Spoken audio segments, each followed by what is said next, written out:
मार्ग में आ गए तो कई बार सत्संग में समझाया संतवाणी से, शास्त्रों के प्रमाण से, कि आप भोजन केवल उतना ही पाइए जो बिना औषधि के आपकी आंतें पचा ले और कब्ज ना होने पावे।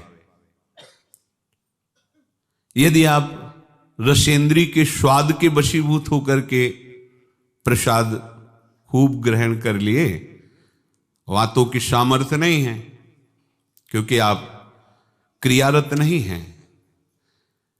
अब अभी आपको 8-10 घंटे बराबर क्रिया करनी हो तो पच जाएगा गरिष्ठ पदार्थ, पर आपको क्रिया तो करना नहीं ऐसी। रसेंद्री के स्वाद के वशीभूत होकर अधिक प्रसाद पालेंगे तो आपसे दिनचर्या नहीं होगी, उदास रहेगा मन। कब्ज होने पर भजन में रुचि नहीं रहती, कब्ज होने पर प्रमाद स्थिति रहती है। इसलिए साधक किसी औषधि से कब्ज निवारण का उपाय नहीं है, ये बहुत सावधानी की जरूरत है। ये बिल्कुल सहज सरल बात आपको बता रहे हैं। यदि कब्ज रहित होना है तो प्रातः काल उठ करके सबसे पहले भगवद स्मरण, गुरुदेव को प्रणाम, वृंदावन को प्रणाम, संतों का स्मरण, फिर पानी को गर्म कीजिए। आधा लीटर, पौन लीटर, 1 लीटर, 1.25 लीटर, जितनी तुम्हारी पीने की सामर्थ्य है। रुचि नहीं कह रहे, पी सकते हो। ऐसा गर्म नहीं, चाय जैसा, हल्का गर्म करके और वज्रासन में बैठ करके आराम आराम से पीजिए। 15 मिनट वज्रासन में बैठकर धीरे धीरे पीजिए। थोड़ा टहलिए उस पानी पीने के बाद, फिर सो जाइए। आप अगर 1-2 दिन की बात हो तो आप कि चलो हमें वहां लघु शंका जाना पड़ेगा, पानी नहीं पीते हैं, तो आप बीमार हो जाएंगे। आंतों को जरूरत है मल रहित होने की, नहीं वो इतनी हीट पैदा करेंगे कि आपके गुदाद्वार में रोग हो जाएगा, आपको गैस बनने लगेगी, एसिडिटी, आपको कई परेशानियां आ जाएंगी। फिर आप भजन क्या करेंगे, सत्संग क्या सुनेंगे। साधु की, उपासक की, साधक की एक दिनचर्या होती है। ऐसा नहीं होता कि मनमानी आचरण। आपकी दिनचर्या सही नहीं तो आपका भजन कहां से सही होगा। आपका जब पेट साफ रहेगा तो आप आराम से प्रसन्न मुद्रा में भजन कर सकते हैं। आपकी आंतों की सामर्थ्य ये समोसा, चटनी और ये मूंग का हलवा, ये विविध प्रकार के पदार्थ पचाने की नहीं है। ये उनकी है जो बहुत मेहनत करते हैं, किसान हैं, सेवा कार्यरत हैं। आपको तो बस मूंग की दाल या घिया की सब्जी और 2 रोटी प्राण पोषण के लिए चाहिए। प्रसाद पाने के बाद आपको लगे कि मैं अभी 2 रोटी पा सकता हूं, इतने में बंद कर दो, क्योंकि हमें पानी भी इसमें डालना है, वायु के लिए भी खाली रखना है, पूरा यहां से नहीं ठांस लेना है। इसके बाद तुम घूमो वैद्यों के पास कि कब्ज है, पेट में गर्मी है, धातु रोग हो गया है, ये सब लक्षण तुम्हारी प्रमाद स्थिति के हैं। मनमानी आचरण। भागवतिक सत्संग के साथ साथ आपकी शारीरिक दिनचर्या के भी सत्संग हुए हैं। ऐसा नहीं कि ऐसी बात पहली बार बता रहे हैं। कब्ज रहेगा तो स्वाभाविक वीर्यपात हो जाएगा। आप गलती के आचरण करेंगे तो नस नाड़ियां इतनी शिथिल हो जाएंगी कि बिना किसी प्रयास के वीर्यपात हो जाएगा। नाना प्रकार की मन की जो वृत्तियां हैं उनको रोकने के लिए पहले हमें थोड़ा शरीर को स्वस्थ रखना है। स्वस्थ रखने का मतलब चर्बी बढ़ाना नहीं है, हल्का भोजन। साधक हो आप, प्रभु के भोग में सब कुछ बन रहा है, वो पा रहे हैं, उनकी महिमा है। हम इतना ले लेते हैं, प्रसाद भी हो गया, अपना जीवन यापन करते हुए भजन कर रहे हैं। कम भोजन, बिल्कुल कम नहीं, पर कम भोजन ये हमारी आध्यात्मिक शक्ति को बढ़ाता है। अधिक भोजन सात्विक हो तो भी तमोगुण बन जाता है। दूध सात्विक है, आप थोड़ा लेंगे सतोगुण प्रकट करेगा, और आप अधिक मात्रा में ले लेंगे, वही सतोगुण बढ़ाने वाला तमोगुण बढ़ा देगा, प्रमाद स्थिति ला देगा। पेट साफ नहीं हुआ और डालते चले जा रहे हो तो क्या होगा? हाथों में वो जलन, ताप ऐसा पैदा होगा कि प्लास्टिक की तरह कड़ा हो जाएगा मल, और वही आपके फिर गुदाद्वार रोग और भी कई तरह के रोग। आप समझते नहीं। अरे भजन करने के लिए हमें जो अध्यात्म में चलना है, हमारी ये शरीर रूपी गाड़ी स्वस्थ होनी चाहिए। प्रारब्ध वशात अचानक कोई भयानक रोग आता है, वो हमें प्रभु सामर्थ्य देते हैं, नाम भगवान सामर्थ्य देते हैं, हम जिनका जप कर रहे हैं। लेकिन हम प्रमाद स्थिति में, तुम इनको पदार्थों को अच्छा समझते हो क्या? प्राण पोषण के लिए केवल जरूरत है, और ऐसा मत समझे कि अच्छे पदार्थ खा रहे। काहे को तुम मन की चक्कर में फंस रहे हो? संयम से चलो। पेट नहीं साफ हुआ, भोजन नहीं पाना मत। खीरा ले लिया, मूली ले ली, काम चला ले। एक बार दोपहर में पा ले 2 खीरा 2 मूली, बस शांत। प्राण पोषण के लिए हो गया, अपने आप साफ हो जाएगा। सुबह जब पानी पियोगे एकदम साफ हो जाएगा। नहीं, भजन कहाँ है? कहाँ है वो वृत्ति जिससे हमें श्यामा श्याम के सुख वाला बनना है? बस यही दुख में घूमते रहो। फिर शाम के बना, दोपहर के बना, सुबह बना, फिर भी तृप्ति नहीं होगी। मान लो मेरी बात, ये माया की चाल है।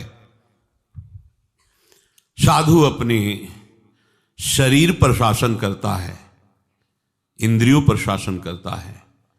शरीर को जितनी आवश्यकता बस उतना कठोर बनो। इस बात के लिए, अपने लिए कठोर बनो, दूसरे की पवाने के लिए नहीं। दूसरा तो भगवत स्वरूप मान। अपने लिए हर साधक अपने लिए शासन रखे। पहले से देख लो, एक दिन पा के देख लो, मेरा 4 रोटी से काम चल जाएगा, बाल भोग की जरूरत नहीं। मत पाओ। जब आपका पेट साफ नहीं तो बाल भोग रुकेगा नहीं, राजभोग रुकेगा नहीं, क्योंकि बर्बाद ना हो जाए ना, वो शयन भोग रुकेगा नहीं। अब वो फूलता चला जा रहा है, क्रम से मल की परत पे परत जमती चली जा रही। आप इनको समझिए। अभी आप परमार्थ के मार्ग में चले हो, आपको बहुत जरूरी शरीर को हल्का और स्वस्थ रखना, नहीं आपसे भजन नहीं हो पाएगा। ये एक दिन का विषय नहीं कि आप सत्संग में आके बैठ गए हो गया। आपको नित्य सत्संग करना है, आपको नित्य वाणी पाठ करना है, आपको नित्य भजन करना है। आपकी दिनचर्या, आपका खान पान बिल्कुल संयमित होना चाहिए। देखो, यदि आप गंदी बातें करोगे, गंदी हरकतें करोगे, तो विश्व में कोई ऐसा वैद्य नहीं कि आपको ब्रह्मचारी दवा से बना दे। मान लीजिए, हमारी प्रार्थना मान लीजिए, यदि आपने अंगों को छेड़ा नहीं है तो लिख लो, आपका ब्रह्मचर्य क्षीण नहीं हो सकता। मानसिक चिंतन गंदा, प्रक्रियाएं आपकी गंदी, खान पान आपका ठीक नहीं, तो एक रोक के आप देखते जाना, आपको भजन में रुचि क्या, शरीर को नहीं संभाल पाओगे। मान जाओ मेरी बात। 24 घंटे में प्राण पोषण के लिए 2-4 रोटी काफी है। अरे संतों ने तो कई कई दिन भोजन नहीं मिला है, भजन एक तार चला है। आप भजन के लिए आए हो, भोजन बट वो क्या भाई, भोजन के लिए थोड़ी आप आए हो, भजन के लिए। सृष्टि में किसी भी पदार्थ की कमी नहीं, माया रचित है, वो ऐसे बढ़ते चले जाएंगे। अपने को एक सीमा रखनी खान पान की।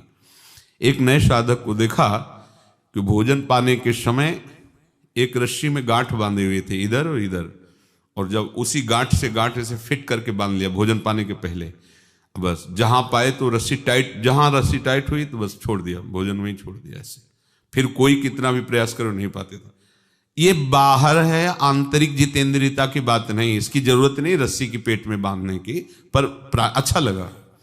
प्रारंभिक स्थिति में ठीक है कि हाँ जहां टाइट होगा तुम खोल, मतलब बंद कर देंगे, तो उससे पहले ही देख लो कि हमें इतना पाना। ये जहर है और ये जीवन है, दोनों बात समझो। अधिक पौष्टिक पदार्थ आपको ब्रह्मचर्य नहीं रहने देगा। अधिक पौष्टिक पदार्थ आपकी आंतें खराब हो जाएंगी, पच नहीं पाएगा, क्योंकि आपसे सेवा नहीं होती। अगर 8-10 घंटे पसीना वाली सेवा हो कि फावड़ा चल रहा है, आप हल जोत रहे हैं, बड़ी मेहनत कर रहे हैं, दौड़ भाग हो रही, चलता रहेगा, आप पाइए पच जाएगा। अब आपको सेवाएं हैं नहीं, आप मनमानी रसेंद्री की तृप्ति के लिए, ये शरीर तो पांच भौतिक ही है ना। उचित आहार कितनी बार समझाएं। जैसे भोजन आवश्यक है वैसे ही जल आवश्यक है, उतना वायु। ये पेट बना हुआ एक थैली है, तुम नहीं हो पेट, तुम नहीं हो रसेंद्री, तुम नहीं हो भोक्ता। काहे को मूर्खतावश ये जो शरीर रूपी गाड़ी मिली इसको नष्ट कर रहे हो और अपनी यात्रा को रोक रहे हो। इसका एक सिद्धांत है, एक हिस्सा अन्न, एक हिस्सा पानी और आधा हिस्सा वायु के लिए रहने दीजिए। ऐसे रखा जाता है, तभी आप देखना ऊर्जा शक्ति आपकी बढ़ेगी, भजन की वृत्ति बनेगी आपकी। अब यहां चारों हिस्सा में अन्न भरा हुआ है और ऊपर से पानी, रुचि नहीं है पीने की, क्योंकि वो अंदर ऐसा जहर बनता चला जा रहा है। जल जब जाता है तो लघु शंका के द्वारा बहुत से ऐसे पदार्थ है जो हमारे शरीर को हानि करने वाले, उनको निकालता है जल। मल की आंतों में जाकर मलाशय में वो मल को गीला करके निकालने की चेष्टा करता है। अब हम भजन को तो देख नहीं रहे हो, भोजन को देख रहे हैं। इस समय ये प्रार्थना मान लीजिए, आपका जीवन स्वस्थ होना चाहिए। अचानक कोई असाध्य रोग आता है तो भगवान सामर्थ्य देते हैं, पर आप खुद अपना नाश कर रहे हैं। अधिक भोजन करने वाला, स्थूल प्राण वाला, चंचल मन वाला कभी भजन में नहीं रुचि हो सकती। सूक्ष्म भोजन वाला, सूक्ष्म प्राण वाला, सूक्ष्म मन वाला भजन करता है। मान लीजिए आप लोग पता नहीं इतने भोजन के पीछे क्यों पड़े हैं। आपके पेट में कब्ज है, 2 दिन उपवास रहे, नहीं पाना है भाई, नहीं जगह है, पानी अपने आप साफ हो जाएगा। नहीं, भोजन तीनों टाइम डालना है। ऐसी कोई औषधि बनी है क्या कि आप कुपथ्य करते रहो, मनमानी आचरण करते रहो, आप ठीक हो जाओ? अगर बाई चांस किसी को ऐसा कब्ज है तो बताया है आपको, इस वर्षों सेवन की हुई औषधि, जब कभी ऐसा लगा तो छोटी हर 1 चम्मच और 1 चम्मच ईसबगोल की भूसी उसमें मिला लीजिए। शाम के 200 ग्राम 250 ग्राम गुनगुना दूध से ले लीजिए। ये ऐसी है कि आपको बार बार परेशान नहीं करेगी, पर ये धीरे से आपके कब्ज को, क्रम को नष्ट कर देगी। जो अंदर बना हुआ कब्ज है वो धीरे धीरे कई दिनों तक बराबर लेते रहिए। पकवान, गरिष्ठ पदार्थ ये उपासक के लिए वैसे ही अनुकूल नहीं, भले कब्ज ना होती तो भी अनुकूल नहीं। आप मूंग का हलवा पाएंगे, आप बादाम पिस्ता पड़े हुए पदार्थ पाएंगे, आप भजन करेंगे। कैसे, मतलब क्या केवल रसेंद्री की तृप्ति ही हमारा उद्देश्य है क्या? कैसे तुम्हें ये बात अच्छी लगती है कि हमें पदार्थ भरपेट पाने? अरे हमें भरपेट भजन करना है। अब वो देखने को नहीं मिलती वो बात जो पुराने साधकों में एक जलन होती है, एक ताप होता है भगवत प्राप्ति के लिए। हर समय भजन के लिए व्याकुल रहता है, उपाय करता रहता है, नई नई युक्तियां सोचता है भजन के लिए। और हम नई नई युक्तियां सोचते हैं भोजन के लिए। आज ये कब तक खाते रहोगे? शरीर को कब तक पोषित करते रहोगे? मरेगा, नष्ट होगा। जिस काम के लिए है वो काम बना लो। ये तुम्हारा शरीर नहीं है, तुम शरीर नहीं हो, ये नष्ट होगा, मान लीजिए। आप यदि गलत क्रिया नहीं कर रहे हैं और आपका पेट साफ है तो विश्वास मानो, ये ब्रह्मचर्य वो चीज नहीं कि स्वाभाविक नष्ट होती जाए। जिनको ये है कि होती है, तो यदि 8 दिन में आपने नष्ट किया है और अब आप रोकना चाहते हैं तो वर्षों आप नहीं रोक सकते। वो 8 दिन 10 दिन के अंतर्गत नष्ट होगा, स्वाभाविक नष्ट होगा। अगर आप छेड़ेंगे नहीं तो धीरे धीरे अंतराय बनता चला जाएगा, एक दिन आप ब्रह्मचारी हो जाएंगे। अगर आप कोई ऐसी गलत क्रिया करते हैं, गलत आहार करते हैं, तो ही ऐसा है। नहीं, ये कोई ऐसी नहीं कि स्वाभाविक प्रवाहित होता रहे, ऐसा नहीं। ये आपकी गलती का परिणाम है। आपने बहुत ही गलत कार्य किए, अपने ऊपर गलत किया, इसीलिए आपकी ये दुर्दशा है कि आपकी धातु जाते। ये धातु रोग जानते हो किनको होते हैं? विषयी पुरुष को, पामरों को, जो नीच प्रकृति से नीच क्रियाएं करते हैं। ऐसे ये धातु कोई ऐसी चीज थोड़ी कि स्वाभाविक निकल जाती है, ऐसा नहीं है। एक मनोवाह नाड़ी है अंदर। भीष्म पितामह जी परम ब्रह्मचारी हैं, वो वर्णन करते हैं। अगर उसको ताप नहीं पहुंचा मनोवाह नाड़ी को तो वीरपात हो ही नहीं सकता। ये तभी पात होता है जब उसका ताप की 2 प्रक्रियाएं, पहला चिंतन, दूसरी क्रिया। अगर आपने कामाशक्त होकर चिंतन किया तो कामाग्नि मनोवाह नाड़ी को ताप से युक्त कर देगी। अब वो क्रिया हो ना हो, वो आपका नष्ट हो जाएगा। आपने कोई क्रिया की तो नष्ट हो जाएगा, नहीं कोई सवाल ही नहीं उठता। ये नई नई अवस्था के बच्चे धातु रोग से ग्रसित हो रहे हैं, कमर दर्द कर रही है, आंखों में कम दिखने लगा है, ये परेशानियां वो परेशानियां। इसका कारण आप हैं। आप देखिए ना, इस विषय पर कोई चर्चा नहीं करना चाहता, ना सुनना चाहता है। केवल पशुवत आचरण के लिए छूट मिल जाए बस, सावधान रहिए। ये जीवन खिलवाड़ नहीं, चाहे आप गृहस्थ हो चाहे विरक्त हो। ये जो ब्रह्मचर्य है ये आपको अच्छा गृहस्थ बनाएगा, ये ब्रह्मचर्य आपको अच्छा उपासक बनाएगा। अगर आप इसको यूं ही छीण करते रहे, चाहे गृहस्थ हो या विरक्त हो, तो आप किसी काम के नहीं रह जाएंगे। ध्यान रखना, किसी काम के नहीं रहे। कुछ दिनों के बाद आपके शरीर में जगह जगह पीड़ाएं होने लगेंगी, चिंतन आपका सामर्थ्यशाली नहीं रह जाएगा, स्मृति शक्ति आपकी लोप होने लगेगी, और जिसे आज की भाषा में डिप्रेशन कहते हैं उसके शिकार हो जाओगे। देख लेना, आप देख लेना, मान लेना। ब्रह्मचर्य ऐसी सामर्थ्यशाली, एक बार श्लोक बोलो कंठस्थ हो जाएगा। अगर शरीर स्वस्थ है, कोई अन्य औषधियां या अन्य इस तरह के विकारात्मक पदार्थ अंदर नहीं जाते, और ब्रह्मचारी तो एक बार पूरी बात बोल लो, चाहे जब सुन लेना हो, जीवन में सुनाई दे देगी। आपको स्मृति नहीं, प्रभु की स्मृति नहीं, आपको अपनी दिनचर्या की स्मृति नहीं। साधक का दर्शन मात्र सुख प्रदान करता है। कैसा स्वरूप होता जा रहा है, कैसी आपकी भावना बनती जा रही, कैसी आपकी दिनचर्या होती जा रही, कभी लौट कर देखो ना अपने जीवन में। सबसे प्रार्थना है, केवल प्राण पोषण के लिए ही भोजन है, स्वाद के लिए नहीं है। ये इंद्रियों के विषयों में मत फंसो। कुछ दिन तो आप ऐसा करके देखो। अब ऐसा भी नहीं कि हट करके आप शरीर को नष्ट करने वाला चेष्टा शुरू कर दो, वही हम आधी रोटी पाएंगे या ऐसा नहीं, तो कई दिन चलेगा। युक्ताहार विहार से उचित भोजन करो। कई बार कहा है, शरीर को यदि कमजोरी महसूस हो रही तो दूध ले लिया, नहीं महसूस हो रही तो हाथ जोड़ दिया। नहीं आवश्यकता नहीं, जब होगी तो ले लेंगे, घर ही तो है ना। आवश्यकता है फल ले लीजिए, नहीं आवश्यकता है नहीं डालेंगे शरीर में। फल क्यों डालें, जरूरत नहीं तो हम क्यों डालें। जितनी आवश्यकता उतना भोजन पाया, नहीं तो राधे श्याम और पाइए आप। हमारा एक बार से काम चल जाता, भोजन से नहीं पाना 3 बार बाल भोग राजभोग, ये सब क्यों आप इस पे परेशान हो रहे। ऐसी ये दिनचर्या आप लोगों की कोई भी हो ठीक नहीं है। आप भगवदाकार वृत्ति नहीं कर पाएंगे। वृत्तियां तो वही, चाहे शरीर में लगा लो चाहे प्रभु में लगा लो। तो यहां प्रभु कह रहे हैं, योन्ता सुखोन्तरा रामस, जो केवल अपने आराध्य देव के सुख में सुखी रहता है, आराध्य देव के सुख वाला है। और यहां विषयों के सुख वाला हम बनना चाहते हैं और चलते हैं परमार्थ के मार्ग पर। सावधान रहिए, बाह्य विषय दुख योनया हैं। आप देख लीजिए, भगवान के वचन हैं, इनसे दुख ही प्रकट होगा। उचित आहार, बहुत संयम चाहिए साधु को, बहुत संयम चाहिए। चाहे साधु का मतलब हम केवल भेष से नहीं ले रहे, साधुता के मार्ग से ले रहे हैं, भगवत प्राप्ति के मार्ग से ले रहे हैं। ये आहार विष भी है और अमृत भी है, दोनों बातें जान लीजिए। क्षुधा रूपी व्याधि की केवल चिकित्सा भोजन से करनी है। ये विलासिता बंद करो अपनी जबान की। बनने को सृष्टि में सब कुछ है, सब कुछ के भोगता हो क्या तुम? ऐसे श्री जी की रसोई में सब कुछ बन रहा है, तुम सबके भोगता हो क्या? प्रसाद में वो देखा, जो हमारी आते पचा सकती, थोड़ा डालो, रात दिन भजन में रहो। जो अधिक भोजन करने वाला है वो मानसिक निरंतर नाम जप नहीं कर सकता, पक्का नहीं कर सकता। बातें बनाने से नहीं होती, जब मार्ग में चला जाता है तब पता चलता है। अगर आप अभी सावधान नहीं हुए तो आगे चलकर आपका शरीर और गिरेगा अवस्थागत, और भी रोग आ सकते हैं। फिर आप क्या करेंगे? मन प्रभु में नहीं लगाए तो फिर आप क्या करेंगे?